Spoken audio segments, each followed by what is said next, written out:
Hi, I'm Dr. Lanier, and I was talking about GERD and how stress affects GERD.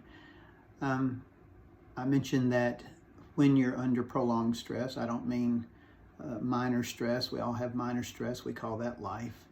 But prolonged stress, all the way to burnout. Stress that doesn't seem to want to leave us. It can cause motility problems. Food begins to slowly move through your system rather than normally move through your system.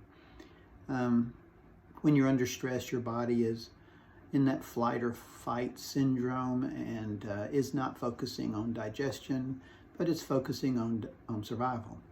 It's a very useful system. However, when you're under prolonged stress, this is going to be a problem. Your body's not designed to handle prolonged stress, at least without changing certain lifestyle factors. So motility is one way that it causes a backup, and that is addressed with lifestyle, with different factors of lifestyle, whether you get enough sleep, whether you practice breathing, whether you are mindful, or whether you're distracted as you eat, affects the way food and digestion occurs in your body. So let me move on to second point about digestion and about stress, and that is mindful eating. Wow. Do we really have to be reminded to have mindful eating? You answer that question. How many times have you or I been driving down the road trying to eat our lunch or dinner or breakfast? How many times do you sit down at a dinner table, period?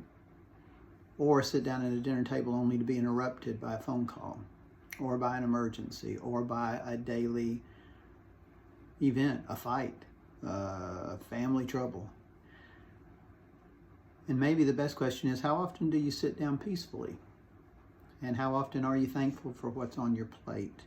And how often are you mindful of every bite you take and chew and swallow and relax while you're eating?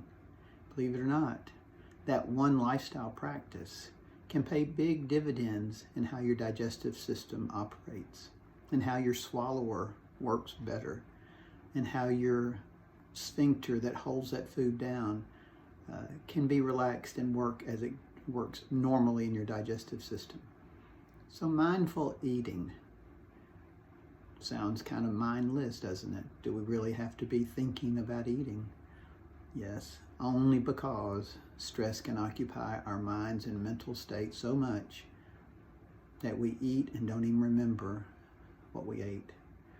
And it went so fast, and it's not the way that God intended for these bodies to process food, that after a while you begin to have some diseases set up. So, simple lifestyle practices. That's the whole purpose of being well for life, and functional medicine can cure a world of ills. Thanks for listening. Stay tuned for the next video.